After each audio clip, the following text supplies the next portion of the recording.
Мен жаратканын алдында акмын. Төрөбай Зулпукаров. Кыргыз Республикасынын Жогорку Кеңештин депутаты Төрөбай Зулпукаровдун кайрылуусу. Ассаламу алейкум урматтуу элим. Акыркы күндөрү мага коюлуп жаткан айыптар боюнча сиздерге кайрылууну туура көрдүм. Мен 2010-жылдан баштап Жогорку Кеңештин депутаты болдум. Өзүмдүн элиме мен депутаттыкка койгон Ноокат районундагы шайлоочуларыма терең ыраазычылык билдирем. Мен 10 жылдан ашуун депутат болуп иштегениме өкүнбөймүн. Негизги депутаттардын милдеттерин так аткарууга аракет кылдым. Мыйзам чыгарууда жана мыйзамдын аткарылышын көзөмөлдөөдө менин ишмердүүлүгүмө жалпы кыргыз эли күбө. Ошондой эле эл өкүлүнүн милдетин аткарууда бир канча мечиттерде, медреселерде, мектептерде, бала бакчаларда, ФАПтарды бюджеттен, кайрымдуулук фонддор, ашар жолу менен жана бир туугандарым менен куруп бердик. Кайрымдуулук фонддордун иштөө багытын социалдык объекттерге өзгөчө көңүл буруу үчүн бурдук. Катар, Сауд Арабия королдугу, Араб Эмираттарында жана Марокко, Кувейт мамлекеттеринде болуп, кайрымдуулук фонддору менен тыгыз байланышта жалпы мамлекетибизде курулуп жаткан социалдык объектилердин курулушуна себепчи болдук.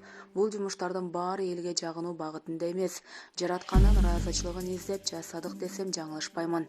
Ушул иштердин бирөөсү жараткандын алдында кабыл болуп калса, мен үчүн, менин акыретим үчүн, өтүп кеткен ата-энем үчүн чоң ийгилик.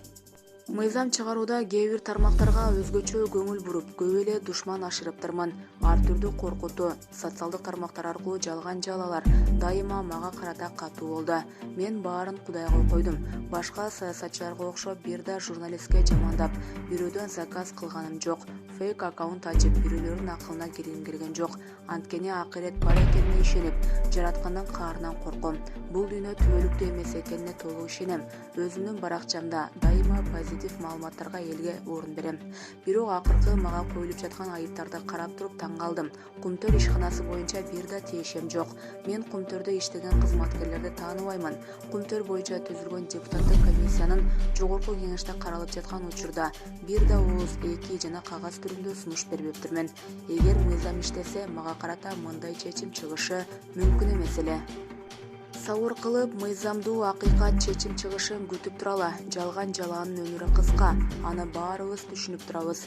Элибиздин алдында жүзүбүз жарык. Менин ишим боюнча каралып, чечим чыгарып жаткан тиешелүү адамдарга ыйман, адилеттүүлүктү жараткандын алдында тилейм. Чек ара тышкы саясат, бюджеттин тартыштыгы болуп жаткан азыркы учурда мыйзамдуулукту сактап, бир муштумдай биригип, кырдаалдан чогуу керек. Мамлекетибиз тынчтыкта, элибиз амандыкта болсун. Булак аргумент кейжи.